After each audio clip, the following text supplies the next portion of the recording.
ਤੇ ਇਸ ਕਰਕੇ ਸਾਨੂੰ ਡਾਇਲੌਗ ਨੂੰ ਤੋੜਨਾ ਨਹੀਂ ਚਾਹੀਦਾ, ਉਹਦੇ ਤੋਂ ਡਾਇਲੌਗ ਤੋਂ ਭੱਜਣਾ ਨਹੀਂ ਚਾਹੀਦਾ।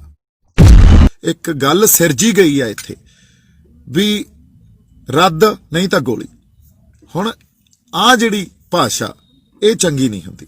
ਕਿਸਾਨ ਜਥੇਬੰਦੀਆਂ ਦੇ ਵਿੱਚ ਕੁਛ ਕੁ ਧਿਰਾਂ ਉਹ ਇਹ ਚਾਹੁੰਦੀਆਂ ਵੀ ਕਿਸੇ ਨਾ ਕਿਸੇ ਤਰ੍ਹਾਂ ਕਲੈਸ਼ ਹੋਵੇ। ਜਦੋਂ ਮੈਂ ਕਾਮਰੇਡਾਂ ਨੂੰ ਸੰਬੋਧਨ ਕਰਦਾ ਤੇ ਉਹਨਾਂ ਦੀ ਉਹ ਗੱਲ ਕਰ ਰਿਹਾ ਵੀ ਉਹ ਇਹ ਚਾਹੁੰਦੇ ਆ ਵੀ ਕਲੈਸ਼ ਹੋਵੇ ਤੇ ਕਲੈਸ਼ ਚੋਂ ਅਸੀਂ ਆਪਦੀ ਸਿਆਸਤ ਖੜੀ ਕਰੀਏ, ਕਿਉਂਕਿ ਹੁਣ ਤੱਕ ਉਹਨਾਂ ਕੋਲੇ ਕੋਈ ਸਿਆਸਤ ਨਹੀਂ ਆ। ਸਿੱਖ ਕਦੇ ਵੀ ਕਿਸੇ ਦੇ ਨੁਕਸਾਨ ਤੇ ਮੌਤ ਤੇ ਆਪਦੀ ਸਿਆਸਤ ਖੜੀ ਕਰੀ ਤੇ ਸਾਡੀ ਲੜਾਈ 3 ਬਿੱਲਾਂ ਤੱਕ ਸੀਮਤ ਨਹੀਂ ਆ। ਇਹ ਗੱਲ ਨੂੰ ਸਮਝਣਾ ਪਊਗਾ। ਲੀਡਰਸ਼ਿਪ ਲੋਕਾਂ ਦੇ ਦਬਾਅ ਹੇਠ ਆ ਕੇ ਗਲਤ ਫੈਸਲੇ ਨਹੀਂ ਲੈਂਦੀ। ਲੀਡਰਸ਼ਿਪ ਨੇ ਦੂਰਦਰਸ਼ੀ ਫੈਸਲੇ ਲੈਣੇ ਹੁੰਦੇ ਆ।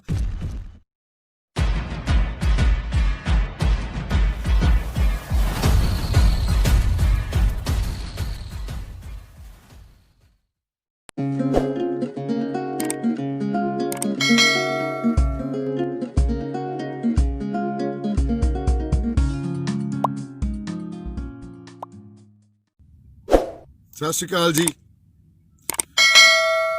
ਤੰਦਰੁਸਤੀ ਚ ਅਸੀਂ ਚੜ੍ਹਦੀ ਕਲਾ ਚ ਤੇ ਮੈਂ ਆਸ ਕਰਦਾ ਤੁਸੀਂ ਵੀ ਤੰਦਰੁਸਤ ਤੇ ਠੀਕ ਠਾਕ ਹੋਵੋਗੇ। ਗੱਲ ਸਾਡੇ ਲਈ ਕਰਨੀ ਬੜੀ ਜ਼ਰੂਰੀ ਆ, ਕਿਉਂਕਿ ਸਿਚੁਏਸ਼ਨ ਬੜੀ ਸੀਰੀਅਸ ਆ ਤੇ ਸੰਗਤ ਨਾਲ ਸ਼ੇਅਰ ਕਰਨੀ, ਇਸ ਸਿਚੁਏਸ਼ਨ ਦੇ ਬਾਰੇ ਜਾਣਕਾਰੀ ਦੇਣੀ ਉਹ ਵੀ ਉਨੀ ਹੀ ਜ਼ਰੂਰੀ ਆ। ਸੋ ਅੱਜ ਮੈਂ 1-2 ਇੰਟਰਵਿਊਜ਼ ਕੀਤੀਆਂ ਜਿੱਥੇ ਮੈਂ ਕੁਝ ਨਵੀਆਂ ਗੱਲਾਂ ਸ਼ੇਅਰ ਕੀਤੀਆਂ, ਜਾਂ ਇਹ ਕਹਿ ਲਓ ਵੀ ਹੁਣ ਜਿੱਥੇ ਆ ਕੇ ਇਹ ਸੰਘਰਸ਼ ਆ ਕੇ ਖੜ ਗਿਆ, ਇੱਕ ਖੜੋਤ ਆ ਗਈ, ਇੱਕ ਡੈਡਲੌਕ ਬਣ ਗਿਆ, ਉਸ ਡੈਡਲੌਕ ਨੂੰ ਨਜਿੱਠਿਆ ਕਿਵੇਂ ਜਾਵੇ ਇਸ ਬਾਰੇ ਗੱਲ ਕੀਤੀ।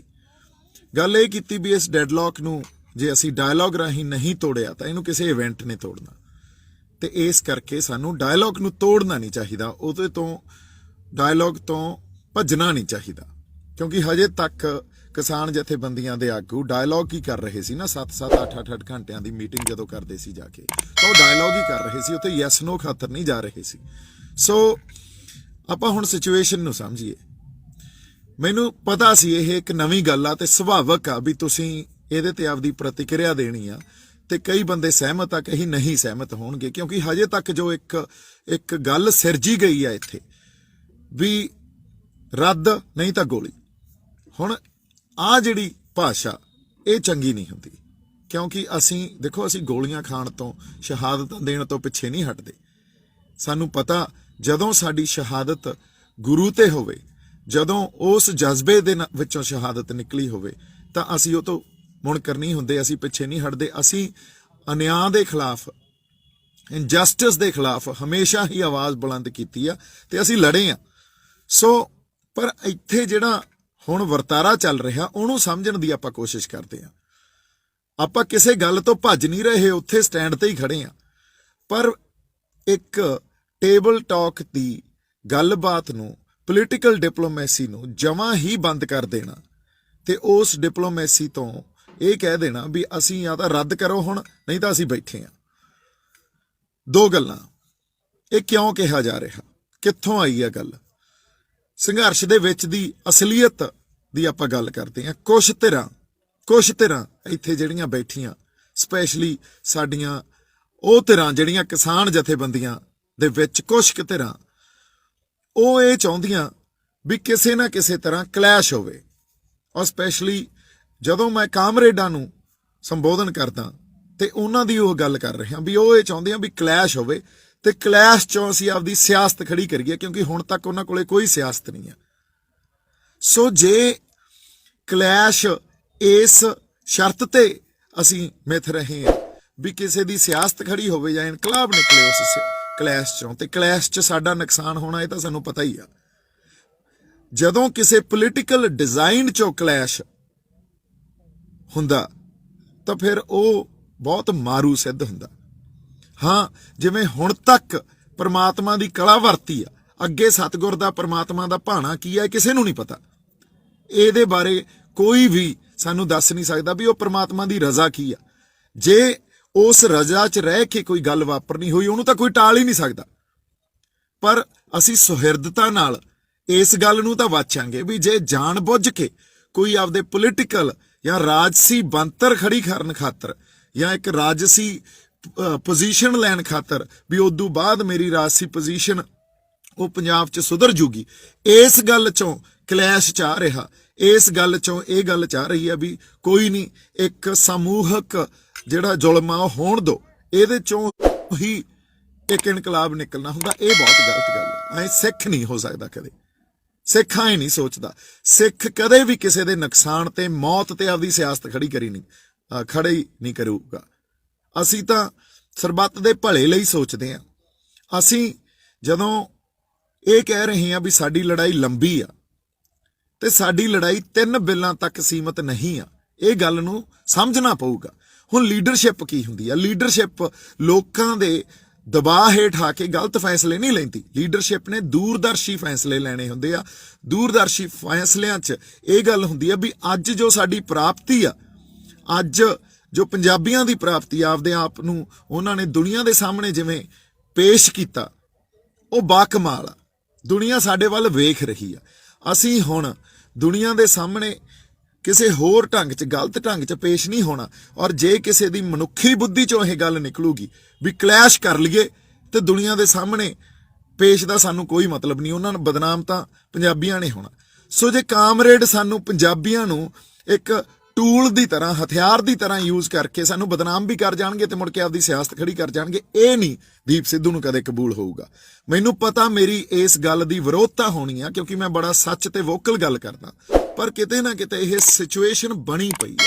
ਤੇ ਜੇ ਇਸ ਗੱਲ ਦਾ ਖਦਸ਼ਾ ਮੈਂ ਕਿਉਂ ਕਰ ਰਿਹਾ, ਜਿਹੜੇ ਬੰਦੇ ਸਾਡੇ ਆਏ ਹੋਏ ਆ, ਇੱਕ ਇੱਕ ਬੰਦਾ ਬੇਸ਼ਕੀਮਤੀ ਆ। ਜਿਹੜਾ ਜਜ਼ਬਾ ਉਹਨਾਂ ਦੇ ਅੰਦਰ, ਉਹ ਕਿਤੇ ਨਾ ਕਿਤੇ ਮੈਨੂੰ ਇਮੋਸ਼ਨਲ ਕਰ ਦਿੰਦਾ, ਜਜ਼ਬਾਤੀ ਕਰ ਦਿੰਦਾ। ਉਹ ਜਜ਼ਬਾਤਾਂ ਨੂੰ ਕਿਵੇਂ ਮੈਂ ਕੰਟਰੋਲ ਕਰਾਂ, ਆਪਦੀ ਇਨਸਾਨੀਅਤ ਨੂੰ ਕਿਵੇਂ ਕੰਟਰੋਲ ਕਰਾਂ? ਸੋ ਇਸੇ ਕਰਕੇ ਜਿਹੜੀ ਪੋਜੀਸ਼ਨ ਮੈਂ ਲਈ ਆ ਵੀ ਕੋਈ ਨਹੀਂ, ਅਸੀਂ ਬੈਠੇ ਆ, ਸਾਡੇ 'ਚ ਸਬਰ ਤੇ ਸੰਤੋਖ ਵੀ ਹੋਵੇ, ਸਾਡੇ 'ਚ ਟਰਮਾ ਵੀ ਹੋਵੇ, ਅਸੀਂ ਇਸ ਪੀਸਫੁਲ ਐਜੀਟੇਸ਼ਨ ਨੂੰ ਤੋੜਨਾ ਨਹੀਂ। ਇੱਥੇ ਅਸੀਂ ਇੱਕ ਡਿਸਪਲਿਨ ਜੋ ਬਣਾਇਆ ਹੋਇਆ ਉਹ ਬਾਕਮਾਲ ਆ, ਇਹਨੂੰ ਬਣਾਈ ਰੱਖੀਏ। ਪਰ ਅਸੀਂ ਇਹ ਨਹੀਂ ਚਾਹੁੰਦੇ ਵੀ ਨੁਕਸਾਨ ਤੇ ਕੋਈ ਸਿਆਸਤ ਖੜੀ ਹੋਵੇ। ਆਪਾਂ ਇੱਥੇ ਨਾ ਤਾਂ ਕੁਝ ਖੱਟਣਾ ਆ, ਨਾ ਅਗਲੀ ਸਿਆਸਤ ਖੜੀ ਕਰਨਾ ਆ। ਆਪਾਂ ਆਪਦੇ ਹੱਕ ਹਕੂਕ ਦੀ ਲੜਾਈ ਲੜਨਾ ਆ ਤੇ ਉਹ ਪ੍ਰਮਾਤਮਾ 'ਚ, ਸੱਚੇ ਪਾਤਸ਼ਾਹ 'ਚ, ਗੁਰੂ ਨਾਨਕ ਸਾਹਿਬ 'ਚ ਭਰੋਸਾ ਰੱਖ ਕੇ ਹੀ ਲੜੀ ਜਾ ਸਕਦੀ ਆ। ਮਨੁੱਖੀ ਬੁੱਧੀ 'ਚੋਂ ਡਿਜ਼ਾਈਨ ਬਣਾ ਕੇ ਉਹ ਲੜਾਈ ਨਹੀਂ ਲੜੀ ਜਾ ਸਕਦੀ। ਸੋ ਤੁਸੀਂ, ਮੈਂ ਹਮੇਸ਼ਾ ਕਹਿਣਾ ਹੁੰਦਾ, ਰਾਜਨੀਤੀ ਨੂੰ ਜਦੋਂ ਸਮਝਣਾ, ਰਾਜਨੀਤੀ ਜੋ ਅੱਗੇ ਚੱਲ ਰਿਹਾ ਉਹਨੂੰ ਨਾ ਸਮਝੋ, ਉਹਦੇ ਪਿੱਛੇ ਕੀ ਚੱਲ ਰਿਹਾ, ਜੋ ਪਰਦੇ ਦੇ ਪਿੱਛੇ ਕੀ ਚੱਲ ਰਿਹਾ, ਉਹ ਅਸਲ ਰਾਜਨੀਤੀ ਹੁੰਦੀ ਆ। ਸੋ ਉਸ ਰਾਜਨੀਤੀ ਨੂੰ ਜੇ ਮੈਂ ਸੰਘਰਸ਼ 'ਚ, ਮੈਂ ਤਾਂ ਇੱਥੇ ਹੀ ਬੈਠਾ ਨਾ, ਭੱਜ ਤਾਂ ਨਹੀਂ ਰਹੇ ਕਿਤੇ, ਔਰ ਇੱਥੇ ਹੀ ਬੈਠੇ ਆ। ਜੋ ਮਹਾਰਾਜ ਨੂੰ ਮਨਜ਼ੂਰ ਆ, ਜੇ ਉਹਨਾਂ ਨੇ ਸਾਡੇ ਤੇ ਜਿਸ ਤਰ੍ਹਾਂ ਦਾ ਵੀ ਭਾਣਾ ਵਰਤਾਉਣਾ, ਸਾਡੀ ਜਿੱਤ, ਅਸੀਂ ਤਾਂ ਬਜਿੱਦ ਆ ਨਾ, ਵੀ ਜਿੱਤ ਕੇ ਜਾਣਾ ਤੇ ਚੜ੍ਹਦੀ ਕਲਾ 'ਚ ਜਾਣਾ, ਬਜਿੱਦ ਆ ਨਾ। ਪਰ ਇਸ ਬਜਿੱਦ 'ਚ ਸਾਨੂੰ ਵਿਵੇਕ ਵੀ ਤਾਂ ਮਹਾਰਾਜ ਨੇ ਕਿਹਾ ਵੀ ਵਿਵੇਕ ਨਾਲ ਸੋਚੋ। ਔਰ ਵਿਵੇਕ ਇਹ ਆ ਵੀ ਅਸੀਂ ਕਿਸੇ ਦਾ ਨੁਕਸਾਨ ਕਰਾ ਕੇ ਇੱਥੋਂ ਵਾਪਸ ਜਾਵਾਂਗੇ ਤੇ ਉਹਦੇ ਤੇ ਕੋਈ ਆਪਦੇ ਗਾਂ ਆਉਣ ਵਾਲੇ ਕਿਲੇ ਜਾਂ ਆਉਣ ਵਾਲੇ ਭਵਨ ਸਿਰ ਜੂਗਾ, ਸਿਆਸਤ ਸਿਰ ਜੂਗਾ, ਇਹ ਤਾਂ ਕੋਈ ਬਹੁਤੀ ਸਿਖਾਵੀਂ ਤੇ ਚੰਗੀ ਗੱਲ ਨਹੀਂ ਹੋਈ। ਸੋ ਜਿਹੜੀ ਆਪਾਂ ਅੱਜ ਪੋਜੀਸ਼ਨ ਲਈ ਆ, ਉਹ ਪੋਜੀਸ਼ਨ ਇਹੀ ਆ ਵੀ ਡਾਇਲੌਗ ਨਾ ਟੁੱਟੇ। ਔਰ ਡਾਇਲੌਗ ਨਾ ਟੁੱਟੇ ਦਾ ਮਤਲਬ ਇਹ ਆ ਵੀ ਅੱਜ ਇਹ ਜਿਹੜਾ ਡੈਡਲੌਕ ਕ੍ਰੀਏਟ ਹੋਇਆ, ਇਹਨੂੰ ਸਭ ਤੋਂ ਵਧੀਆ ਗੱਲ ਇਹ ਹੋਊਗੀ ਵੀ ਅਸੀਂ ਤਾਂ ਦੇਖੋ ਸਾਡੀ ਜਿੱਤ ਪ੍ਰਭਾਸ਼ਿਤ ਕਿਵੇਂ ਕਰੀ ਜਾ ਰਹੇ ਆ। ਸਾਡੀ ਜਿੱਤ ਐਂ ਪ੍ਰਭਾਸ਼ਿਤ ਹੋਣੀ ਚਾਹੀਦੀ ਆ ਵੀ ਜਾਂ ਤਾਂ ਰੱਦ ਜਾਂ ਗੋਲੀ। ਇਹ ਤਾਂ ਕੋਈ ਸੁਹਿਰਦਤਾ ਨਹੀਂ ਹੋਈ। ਸੋ ਲੋਕਾਂ ਨੂੰ ਦੱਸਣਾ ਪਊਗਾ ਸਾਨੂੰ। ਔਰ ਦੀਪ ਸਿੱਧੂ ਨੂੰ ਕਿਸੇ ਪੋਲੀਟੀਕਲ ਗੇਨ ਦਾ ਕੋਈ ਮਤਲਬ ਨਹੀਂ ਆ। ਦੀਪ ਸਿੱਧੂ ਨਾ ਕਦੇ ਵਿਕ ਸਕਦਾ, ਪੰਜਾਬ ਦੇ, ਪੰਜਾਬੀਆਂ ਦੇ ਤੇ ਮਨੁੱਖਤਾ ਦੇ ਨਾਲ ਖੜਾ, ਜ਼ਬਰ ਜ਼ੁਲਮ ਦੇ ਖਿਲਾਫ ਹਮੇਸ਼ਾ ਆਵਾਜ਼ ਉਠਾਊਗਾ। ਮੈਂ ਆਪਦੀ ਸੰਵੇਦਨਸ਼ੀਲਤਾ ਨੂੰ, ਆਪਦੀ ਇਨਸਾਨੀਅਤ ਨੂੰ ਕਿੱਥੇ ਸਿੱਟ ਕੇ ਆ ਜਾ? ਤੁਸੀਂ ਤਾਂ 1 ਮਿੰਟ 'ਚ ਗੱਲ ਨੂੰ ਸੋਚਦੇ ਨਹੀਂ, ਉਸ ਗੱਲ ਨੂੰ ਆਪਾਂ ਵਿਚਾਰਦੇ ਨਹੀਂ, ਸੁਹਿਰਦ ਹੋ ਕੇ ਉਸ ਗੱਲ ਤੇ ਉੱਤੇ ਡਾਇਲੌਗ ਨਹੀਂ ਕਰਦੇ, ਪਹਿਲਾਂ ਹੀ ਜੱਜਮੈਂਟ ਦੇਣ ਲੱਗ ਜਾਂਦੇ ਹੋ। ਨਹੀਂ, 3-4 ਮਹੀਨੇ ਦੇ ਅਸੀਂ ਇਸ ਸੰਘਰਸ਼ 'ਚ, ਮੈਂ ਐਟਲੀਸਟ ਇਸ ਸੰਘਰਸ਼ ਦਾ ਪਾਰਟ ਆ। ਜੇ ਪਾਰਟ ਆ ਤਾਂ ਮੈਂ ਇੱਥੇ ਸਥਿਤੀਆਂ ਬਦਲਦੀਆਂ ਦੇਖ ਰਿਹਾ, ਉਹਨਾਂ ਤੇ ਕਈ ਵਾਰੀ ਚਿੰਤਤ ਹੋ ਜਾਈਦਾ। ਅੱਜ ਜੇ ਜਨਤਕ ਹੋ ਕੇ ਇਹ ਗੱਲ ਰੱਖੀ ਜਾ ਰਹੀ ਆ, ਇਹ ਉਸ ਚਿੰਤਾ 'ਚੋਂ ਰੱਖੀ ਜਾ ਰਹੀ ਆ। ਇੱਕ ਇੱਕ ਬੰਦਾ ਕੀਮਤੀ ਆ। ਮਾਵਾਂ ਨੇ ਜਿਹੜੇ ਪੁੱਤ ਭੇਜੇ ਆ, ਉਹ ਜਾਗਦਾ ਹੋਇਆ ਪੰਜਾਬ ਅਸੀਂ ਜੇ ਜਿੱਤ ਕੇ ਚੜ੍ਹਦੀ ਕਲਾ 'ਚ ਵਾਪਸ ਲੈ ਜਾਈਏ, ਉਦੋਂ ਵੱਡੀ ਗੱਲ ਨਹੀਂ ਹੋ ਸਕਦੀ। ਇਸ ਕਰਕੇ ਸਬਰ ਤੇ ਸੰਤੋਖ ਨਹੀਂ ਖੋਣਾ, ਡਿਸਪਲਿਨ 'ਚ ਰਹਿਣਾ। ਪਰ ਕਿਸੇ ਦੀ ਚੱਕ 'ਚ ਆ ਕੇ, ਉਹੀ ਗੱਲ ਹੁੰਦੀ ਹੈ ਨਾ ਵੀ ਕਿਸੇ ਦੀ ਪਿੰਡਾਂ 'ਚ ਆਪਾਂ ਕਹਿੰਦੇ ਹੁੰਦੇ ਆ, ਕਿਸੇ ਦੀ ਚੱਕ 'ਚ ਆ ਕੇ ਅਸੀਂ ਕੋਈ ਪੁੱਠਾ ਕੰਮ ਨਾ ਕਰ ਸਕੀਏ ਜਾਂ ਕਰ ਦਈਏ। ਅਸੀਂ ਗੁਰੂ ਨਾਨਕ ਸਾਹਿਬ ਤੇ ਭਰੋਸਾ ਰੱਖੀਏ ਤੇ ਮਹਾਰਾਜ ਨੇ ਜੋ ਭਾਣਾ ਵਰਤਾਉਣਾ ਉਹ ਫਿਰ ਉਹਨਾਂ ਨੇ ਵਰਤਾਉਣਾ। ਆਪਾਂ ਬੈਠੇ ਇਕੱਠੇ ਆ, ਸੰਘਰਸ਼ 'ਚ ਵੀ ਇਕੱਠੇ ਆ, ਔਰ ਕੋਈ ਢਹਿੰਦੀ ਕਲਾ ਵਾਲੀ ਗੱਲ ਨਹੀਂ ਕਰ ਰਹੇ। ਪਰ ਰੋਜ਼ ਜਿਹੜੇ ਹਾਲਾਤ ਬਦਲਦੇ ਆ, ਤੇ ਜੇ ਅਸੀਂ ਕਿਸੇ ਦੇ ਹੱਥਾਂ 'ਚ ਖੇਡ ਜਾਂਗੇ, ਇਹ ਪੰਜਾਬ ਨੂੰ ਹੁਣ ਮਨਜ਼ੂਰ ਨਹੀਂ ਆ। ਅਸੀਂ ਜੋ ਆਪਦੇ ਆਪ ਨੂੰ ਪੇਸ਼ ਕਰ ਲਿਆ ਇੰਟਰਨੈਸ਼ਨਲੀ, ਜੋ ਸਾਨੂੰ ਸ਼ਾਬਾਸ਼ੀ ਮਿਲ ਰਹੀ ਆ, ਤੁਸੀਂ ਦੇਖੋ ਪਹਿਲੀ ਵਾਰੀ ਜਿਹੜੇ ਬਾਹਰ ਸਾਡੇ ਬੰਦੇ ਬੈਠੇ ਆ, ਉਹ ਪੰਜਾਬ ਨਾਲ ਆਪਦੇ ਆਪ ਨੂੰ ਜੋੜ ਕੇ ਦੇਖ ਰਹੇ ਆ। ਉਹ ਇੱਥੋਂ ਪਹਿਲਾਂ ਤਾਂ ਕਿਤੇ ਨਾ ਕਿਤੇ ਟੁੱਟ ਚੁੱਕੇ ਸੀ, ਪਰ ਉਹਨਾਂ ਦੇ ਅੰਦਰ ਇਹ ਗੱਲ ਹਮੇਸ਼ਾ ਹੀ ਸੀ ਵੀ ਯਾਰ ਸਾਡੀ ਧਰਤੀ ਦਾ, ਸਾਡੇ ਲੋਕਾਂ ਦਾ, ਸਾਡੇ ਪੰਜਾਬ ਦਾ ਕੁਝ ਭਲਾ ਹੋ ਜੇ। ਉਹ ਹੁਣ ਪੰਜਾਬ ਨਾਲ ਆਪਦੇ ਆਪ ਨੂੰ ਆਈਡੈਂਟੀਫਾਈ ਕਰ ਰਹੇ ਆ ਤੇ ਉਹ ਇਹ ਗੱਲ ਕਹਿ ਰਹੇ ਆ ਵੀ we are proud of you guys. ਸਾਨੂੰ ਮਾਣ ਆ ਤੁਹਾਡੇ ਤੇ ਪੰਜਾਬ ਤੇ। ਪੰਜਾਬ ਉਹੀ ਧਰਤੀ ਆ ਜਿੱਥੇ ਗੁਰੂਆਂ ਨੇ ਜਿਹੜੀਆਂ ਸ਼ਹਾਦਤਾਂ ਦਿੱਤੀਆਂ, ਕਮਾਈਆਂ ਕੀਤੀਆਂ, ਉਹੀ ਧਰਤੀ ਆ। ਉਹ ਸਾਡੇ ਖੂਨ 'ਚ ਹਜੇ ਵੀ ਫਿਰਦੀ ਆ, ਉਹ ਵਿਅਰਥ ਨਹੀਂ ਗਈ। ਸੋ ਅਗਲੀ ਗੱਲ ਜਿਹੜੀ ਆਪਾਂ ਕਰਦੇ ਆ, ਪੰਜਾਬ ਦੁਨੀਆ ਤੋਂ ਟੁੱਟਿਆ ਹੋਇਆ ਨਹੀਂ ਆ। ਪੰਜਾਬ ਅੱਜ ਦੁਨੀਆ ਦਾ ਇੱਕ ਹਿੱਸਾ, ਮਨੁੱਖਤਾ ਦਾ ਇੱਕ ਹਿੱਸਾ। ਤੇ ਪੰਜਾਬ ਨੇ ਇੱਕ ਇਹੋ ਜਿਹੇ ਵਹਿਣ ਨੂੰ ਠੱਲ ਪਾਈ ਆ ਜਿਹਨੇ ਪੂਰੀ ਦੁਨੀਆ ਨੂੰ ਝੁਕਾਤਾ ਸੀ। ਪਰ ਇੱਥੇ ਸੁਹਿਰਦਤਾ ਨਾਲ ਤੇ ਮਹਾਰਾਜ 'ਚ ਵਿਸ਼ਵਾਸ ਰੱਖ ਕੇ, ਗੁਰੂ ਨਾਨਕ ਸਾਹਿਬ 'ਚ ਵਿਸ਼ਵਾਸ ਰੱਖ ਕੇ ਹੀ ਸੋਚਣਾ ਪਊਗਾ ਨਾ।